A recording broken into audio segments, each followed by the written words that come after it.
Esse é um fator que está andando para décadas. É um problema que nós queremos schrijven décadas por décadas e algo que nós temos que na onde nós está.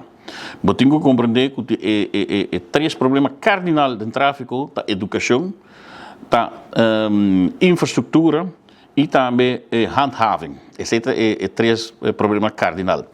Mas é um problema gigantesco. É spread em hopi área. Mas como é? Se nós falamos de educação, nós temos que também de reformar a legislação de rijscholen com a rijinstructeur. Não está registrado ainda.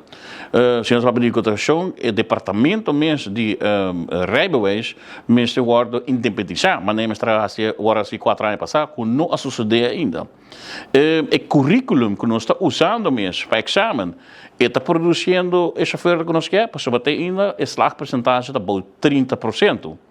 Se nós falamos de infraestrutura, nós estamos caminhando na mal trabalhar, caminhando na mal marcar, borte na mal punir, ou falta de borte, nós falamos de falta de iluminação.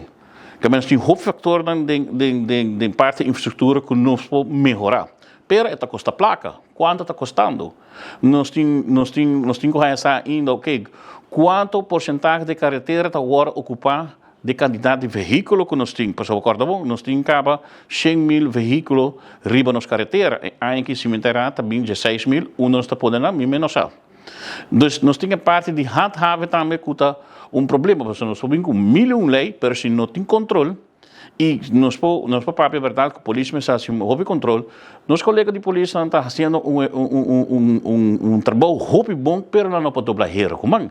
Agora, bom, o mínimo workforce de CAP está 600 para 300 nós temos. E o ataque de polícia não está descontrolar o tráfico, não tem mais outra coisa de assim, que não está overbelast.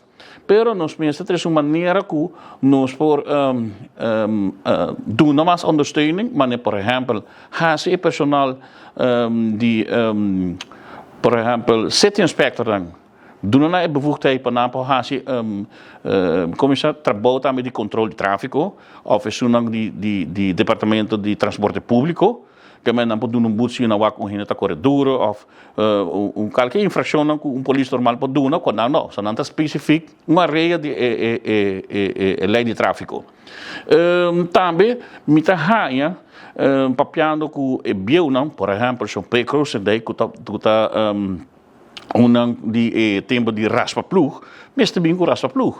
E tá explica nós que e não trabalha para candidato de polícia que botem. E trabalha para você gang de 10 polícias, 5 polícias que está bom riba na lei de tráfico e está dando na mão livre que não pode controlar dentro do distrito mão duro, botar efeito também roupa mamiho que não logra barra e tempo assim muita riba 40 acidente fatal de aí que não logra barra acidente. Então assim nós porque não nombra roupa outro fator. Pero de caminho nós temos que começar. Nós porque dialogar já de manhã bem com o plan implementar, pero nós temos que implementar e controlar que é dando de fruto.